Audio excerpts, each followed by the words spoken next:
యువతులను నిండా ముంచిన సైబర్ నేరగాళ్లు. కోర్టు లాంటి నేపథ్యం, కళ్ళ ముందు జడ్జ్, వృద్ధ దంపతులను నిండా ముంచేశారు ఆన్లైన్ స్కామర్లు. ఈ రోజుల్లో ప్రజలను మోసం చేయడానికి స్కామర్లు వివిధ వ్యూహాలను ఉపయోగిస్తున్నారు. అలాంటి ఒక వ్యూహం డిజిటల్ అరెస్ట్. ఇందులో వ్యక్తులను ఆన్లైన్లో అరెస్ట్ చేస్తామని బెదిరించి డబ్బులు వసూలు చేసేస్తున్నారు. ఈ క్రమంలోనే తాజాగా 84 ఏళ్ల రిటైర్డ్ ప్రభుత్వ అధికారి అతని భార్యకు ఇలాంటి సంఘటన ఎదురైంది. ఈ రోజుల్లో ప్రజలను మోసం చేయడానికి స్కామర్లు వివిధ వ్యూహాలను ఉపయోగిస్తున్నారు. అలాంటి ఒక వ్యూహం డిజిటల్ అరెస్ట్. ఇందులో వ్యక్తులను ఆన్లైన్లో అరెస్ట్ చేస్తామని బెదిరించి డబ్బులు వసూలు చేసేస్తున్నారు దుడ్డగులు.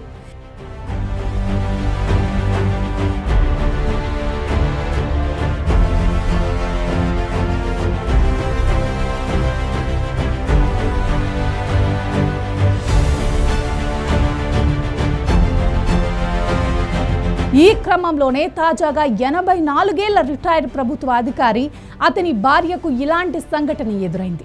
అయితే సకాలంలో చర్య తీసుకోవటం ద్వారా వారు 1.50 కోట్లు కోల్పోకుండా తప్పించుకున్నారు.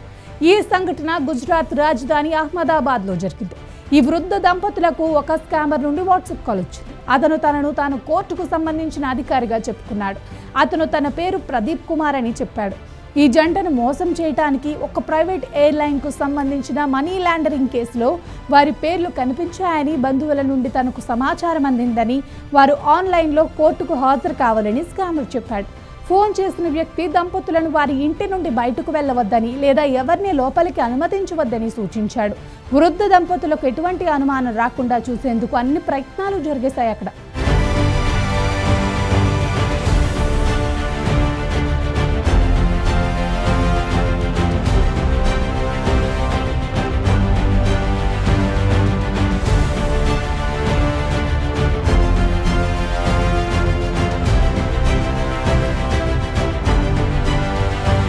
వారికి స్కామర్ల నుండి వీడియో కాల్ కూడా వచ్చింది. ఇది విచారణ జరుగుతున్న కోర్టు లాంటి నేపథ్యాన్ని చిత్రీకరించారు.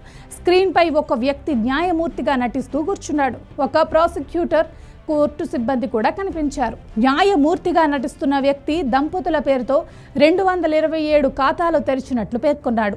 ఈ విషయం గురించి వారిని ప్రశ్నించడం ప్రారంభించాడు. దంపతులు దీనిని తిరస్కరించినప్పుడు వారు సహకరించకపోతే మరిన్ని ఇబ్బందులను ఎదుర్కొంటారని హెచ్చరించారు. ఆ తర్వాత కాల్ చేసిన వారు వారిని డిజిటల్గా అరెస్ట్ చేస్తామని బెదిరించారు. వృద్ధుణ్ణి ఫోన్ ముందు కూర్చోమని, మహిళను డబ్బు బదిలీ చేయమని అడిగారు. ఈ ప్రయత్నంలో ఆ జంట బంధువు కూడా స్కామర్లకు సహాయం చేస్తూ ప్రస్తుతం తమ వద్ద ఉన్న డబ్బు మొత్తాన్ని ధృవీకరించాల్సి ఉంటుందని, అప్పుడే వారు ఆరోపణల నుంచి విముక్తి పొందుతారని కాలర్ వారికి చెప్పారు.